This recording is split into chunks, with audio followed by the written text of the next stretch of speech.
as Rachel said, I teach at Brisbane Boys College.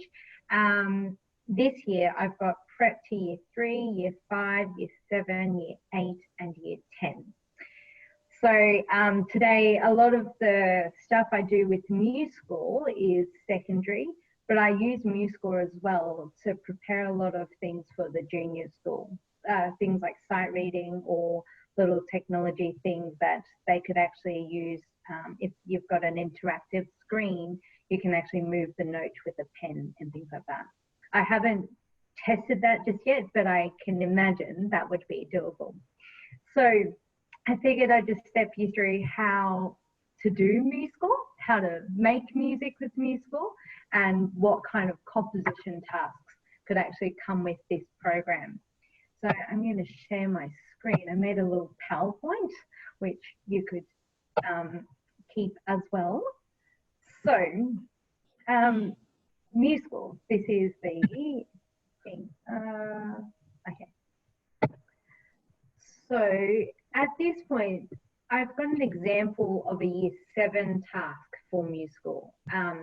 The task would be to arrange the song. Our school is heavily based on the oral approach in learning. So in year 7, year 8, from year 7, well, from prep, they do a lot of singing.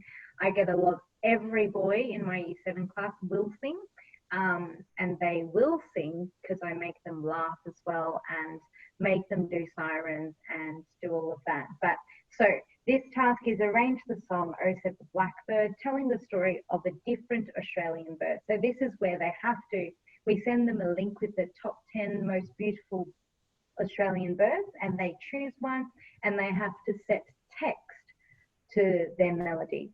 Use a pentatonic scale, add a bass line and percussive accompaniment.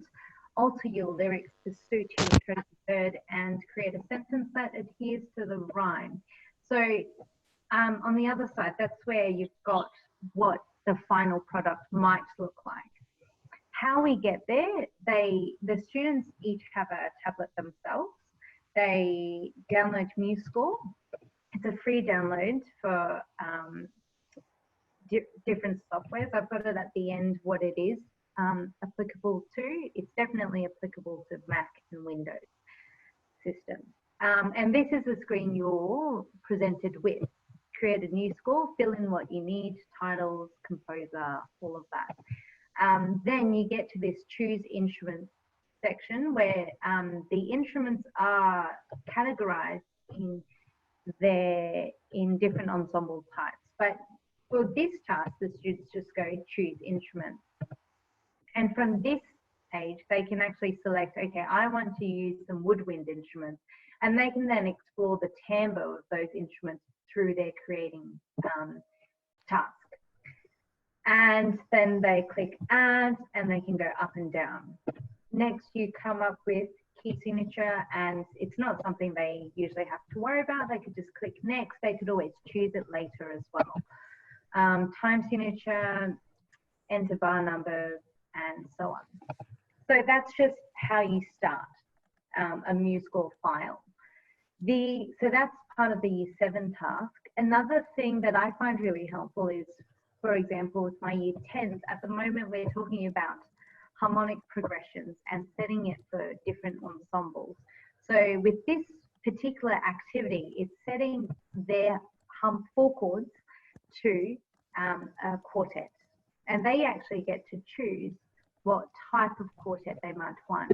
This is where when you go to chamber music, it actually drops down to all the different types of quartets they can have. So they don't necessarily have to know, okay, the violin, the viola, second violin, and the cello. If you click on the string quartet, it actually goes to a string quartet, and they then have to create, I guess, spread their chord among the 4 parts as some sort of harmonic activity. So that's what I've found really helpful as well. And you can see down the bottom, they can actually create scores for a symphonic orchestra if their heart's really desired. And even rock band scoring, it's possible on here. The list isn't exhaustive, and you could simply create your own ensemble too. There are a couple of world music instruments within that instrumental pack. Another thing I find really helpful with MuseScore are shortcuts, some really quick shortcuts. I've put some little pictures of what the shortcuts might look like, but essentially when you click N, that puts you into the notating mode or just viewing mode. So in order to put a note, they click N, and then the number that coincides with the rhythm that they want, and then the letter on their keyboard of what they want. Another thing that's really useful, especially for say year 7, is when you click P, this piano keyboard shows up. And this is where the students can actually play or click on the notes from the keyboard, and it will notate immediately onto the score. So they click N, 5 for a crotchet, and then they want to just do C, D, E, F, G. They could find it on their keyboard, or they could actually play it on this keyboard, provided that they have a touchscreen device.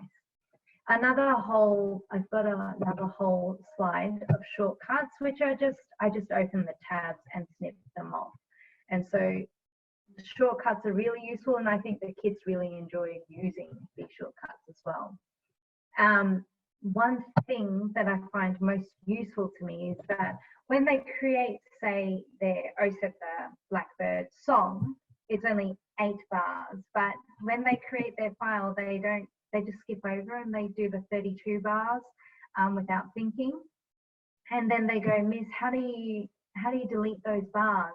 And this is one of the ways that I've found to delete those bars. And you simply go Tools and remove empty trailing bars, and then it'll remove all the bars left over. And at the end, I've just popped in.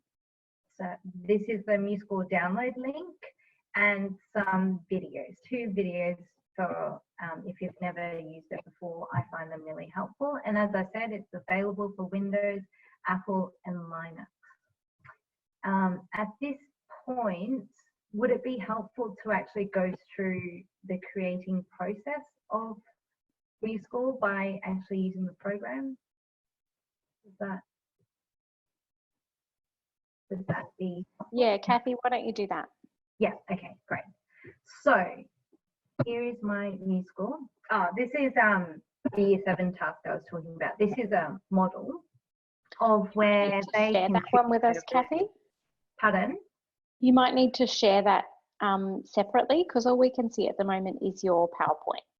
Oh, really? Okay, let me close the PowerPoint. Yeah. There is also, share.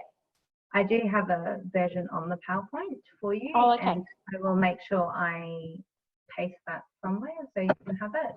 But can you, oh, hold on. Okay, let me start again.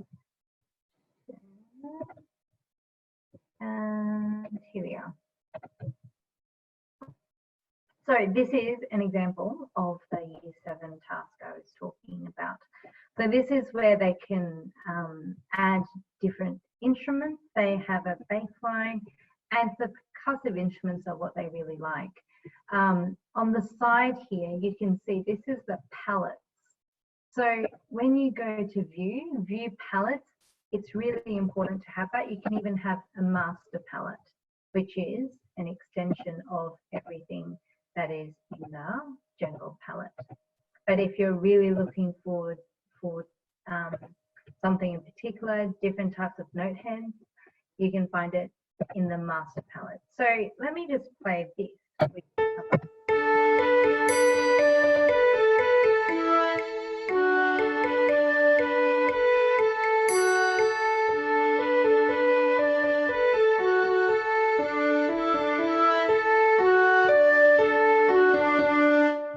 So for us, this is where they've learned all the whole pentatonic scale, and they are actually matching the rhythms that they know, or actually this T ticker at this point is not actually a learned rhythm yet, but if their lyrics actually need them to actually work out what rhythm would fit in, that is their own creative problem to solve. So that's just an example of what a Year 7 student could do. I'm sure there are many things that can come of this, but when we create a new file, so all right, test, next, anyone for suggestions of what instruments they might like? The treble viol part was already there. We tell them to write it in class. I hope that helps. Any instrumental groups in particular? Otherwise, I can Pick something crazy. Yeah. See, there's a world music section that I don't, where we could take an Irish flute and pair it with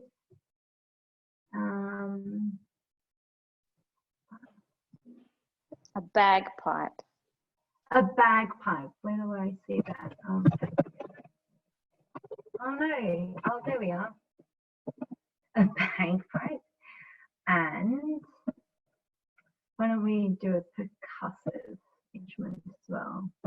World music and unpitched. We could do kabasa. Awesome.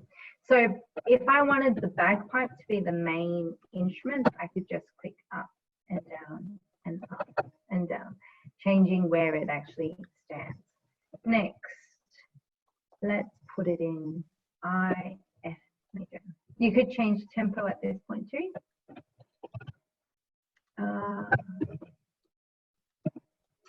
And let's change it to 3/4, or we could even do 3/8. Let's just do 8 bars for now. All right. So as I said, I could put P there. Now I'm just pressing N. Notice how this picture here has just popped down, and then I'll click 7 for semi-breathe. And then because I want to use this keyboard, I'm just going to click 6. When it is red, it means it's not really stable. And I'm just moving up and down with my arrow.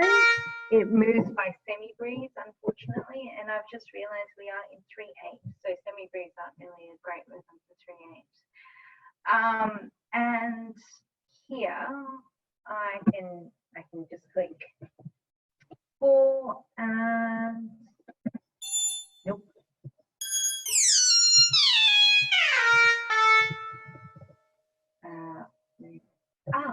Here's another thing as well. Notice how the key signatures are different between each instrument. You can fix that by clicking concert pitch, and it brings it back to normal pitch for a concert ensemble. And so I can continue on in 4/4 quaver, and I'm just typing on my keyboard now. B, C, D.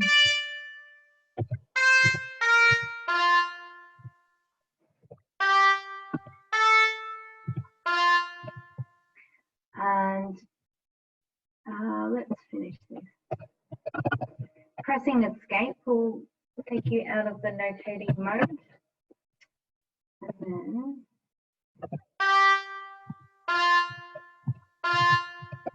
Piniola to end. Now, so then you could play it back. Spacebar is what you do for playing. Don't you love that sound?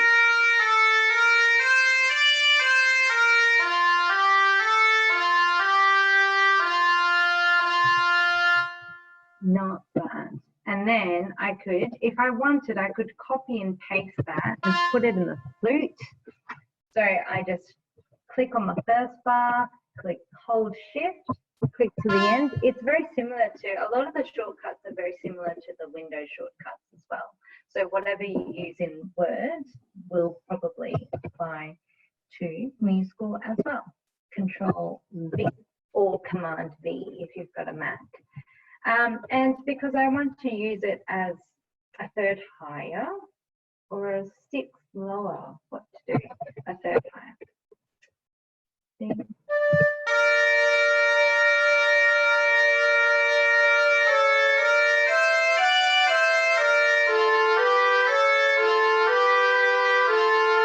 Yeah, that's quite Debussy-esque. But yeah, go back and change it back to F major. So what it has done is taken the exact intervals and put it up a third. So, but at this point, I don't need the atonality. I'll just start from here.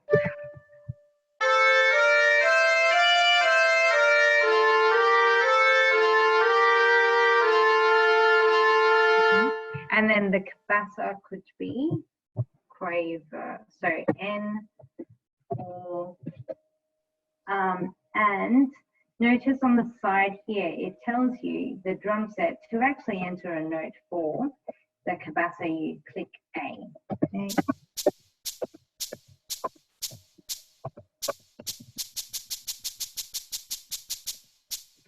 And then I might go back and delete random ones and see how that sounds. So these are things kids could do and explore themselves. They could go home, oh, I've never heard a bagpipe and an Irish flute before. And they could make that happen.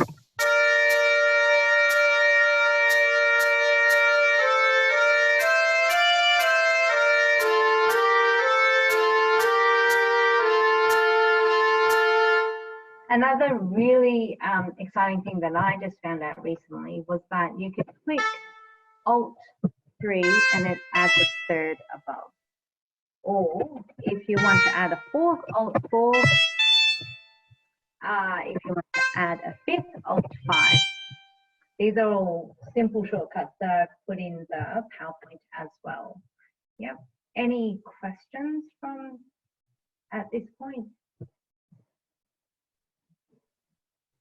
No? I think there's some in the chat, Kathy. Okay, sorry. From Zoe. Chat.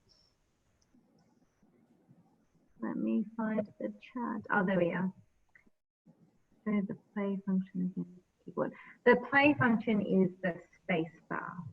Do they have to touch or do they click on the piano notes? They could click on the piano notes, or if they've got a touch screen, they could click touch on those notes specifically. Yeah. Oh yeah, MuseScore is free. Yeah. And that's what I think is really important, like, because, you know, it's really full featured for free software. We're used to these kinds of features in Sibelius and Finale, but they're very expensive packages that sort of it's a big investment for a lot of schools to get a license for 30 computers to have that software installed. And it's even more expensive now that we're on, a lot of schools are on one-to-one devices. Yeah. And trials is one way to get around it. Mm-hmm. But like this does have a lot of features and it works well, and it's not plastered with ads.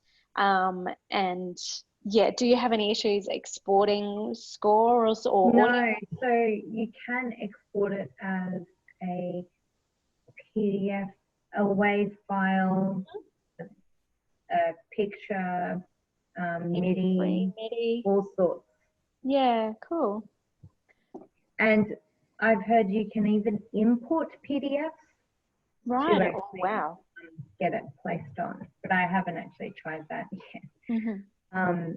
And you could, like Sibelius, you could just send people their part. If you've created an orchestral score, you can actually send them just the violin part or just the bassoon part. There's a whole bunch of things that's in here that I don't even know about, but Yeah. So this palette is everything you need. So you've got ornaments. If you're teaching articulation, you could tell the students to find the tab that is articulation. Find the tab that says tempo, and it actually has some tempos listed. Find the tab that has fretboard diagrams. You could write for tablature in there as well. Another thing that's really helpful is, for example, if I wanted to split this 8-bar melody into 2 phrases and make it really clear, I just click on the bar line and click enter, and it actually provides a section break. You can also find that on this side in breaks and spaces as well. So I would have just used that function, but you could even just, as I said, like Word, you want it to move to the next line, just click enter, and that's that. Many, many things on here. Yeah, you could spend a whole day just looking through all of this. The other thing is text. So when the students put in their text for the OSEP Blackbird task, you just click Control L. Control L will get you the text, and when you hyphen, it moves on to the next note already. And for example, that's tied. And I can go OSEP, the space bar moves you directly next to the next note as well. OSEP black hyphen bird sitting in tree. So I just typed like I was typing in Word, and it spaced it properly. And if you wanted the line to elongate to the end, that's fine too. And as I said, you could easily use Musical as like a reading tool for junior school. You could get them to drag the note to where they want it to go, or if you've got some notes that you want to specifically for them to write as a class, they can drag, or you can even use this piano function here. Where is G on the piano? Where is D on the piano? And you could play that and it'll show the note. So that oral visual reinforcement is really useful, I would imagine, with this as well. Cool. Yeah, nice, Kathy. Do you have this, so all of your students have this on their own devices, is that right? Yeah. And have you installed it on labs at school, or do you not have labs? We don't have labs at school, not yet anyway. We're hoping to get some. Right. But we tried, at first we were using Sibelius, and then it just got really expensive because the kids would have to buy the licensing themselves, and then they would lose the key, and then things would happen. They'll never use it again. And so we tried Noteflight as well, but Noteflight is an online thing, and it wasn't as trustworthy as Musical, where they actually download the software application. it's Yeah. on their tablet. Yeah, it is like an app. Yeah. I would say between Musical and Sibelius, I would say that they're from what we need it to do. Musical acts the same as Sibelius. I think for Sibelius, it's probably when students get into the Pro Tools and using and connecting Sibelius with Pro Tools, that's when it gets a bit more beneficial. It's not really doable on Musical yet. But Musical also has an online, I guess, online link where you can look for different songs on Musical, and they could download that song on Musical and then play with that. So, for example, one of my students is performing Scarbo's song, and he needed to find an accompaniment. And there were song with an accompaniment on MuseSchool. So he was able to download that. There are many different people, I guess, using MuseScore around the world as well. So you never know what you can come across. But there's a whole bunch of things. You just generally you need to log in to access that. But that like kids could look through here and they can actually go and download some of the stuff they could see in a score if they and actually copy and paste into their work if they wanted to, because composers steal. So it's so that's another online resource that comes with MuseScore. Nice, thanks, Kathy. Look, we did get another question in the chat about whether anyone has tried to use MuseScore on department devices. And I'm just seeing now that Maddie has commented that she has been able to load it onto school and student devices, which is awesome, because I had a quick look on the MuseScore website looking for like license conditions and things like that, and it doesn't say anything about it not being available for an educational use, like that sometimes free software has different licensing requirements and specifications when it's for personal use compared to education use. Yeah, so that it seems like it is possible to do it. And Zoe asks as well, do you still use Sibelius for senior? No, our senior boys are using MuseScore at this point. Yeah. I think last year was the last group that used Sibelius and senior. Yeah. Yeah, because I know it became, and as Miriam said in the chat as well, like because you can buy Sibelius licenses, but then kids either can or can't use it at home, or they buy their own license as well as the school license. And it's another thing for a school budget, but it's another thing for a sort of the student book lists or equipment levy and stuff like that, and a resource levy.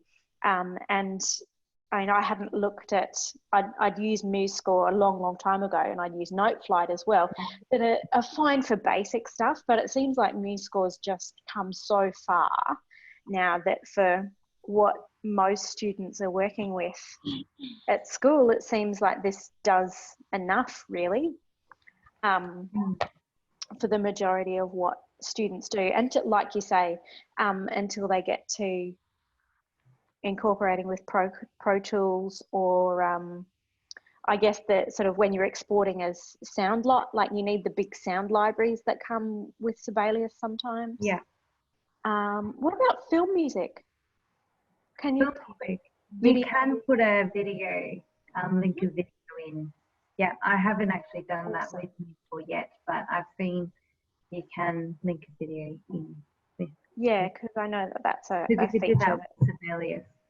Yeah, yeah, awesome. I think you could link directly to the YouTube link as opposed to having to download the video to put it in. Yeah. Right, cool.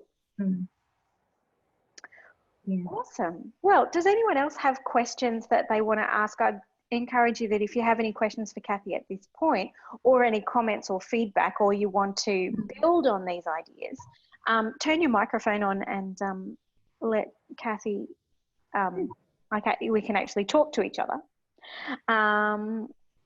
Yeah, because the other thing I'm thinking with all those other programs like Audacity and Mixcraft, you could create something through MuseScore and export as a WAV file or an MP4 or MIDI, and actually put that into one of those programs. But the loop might be created through scoring, possibly. With the guitar tab, when you I is instruments, and there it is. When you go guitar, you can actually choose guitar tab. And So that's how you get the guitar tabbing. Cool. Yeah, but then there's also these things I haven't actually seen. Where was it?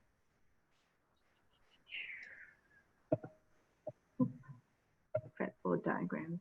They use as well. Yes. I've never used that. There we go. So you pop that on top if you need as well. Awesome. Thanks, Kathy.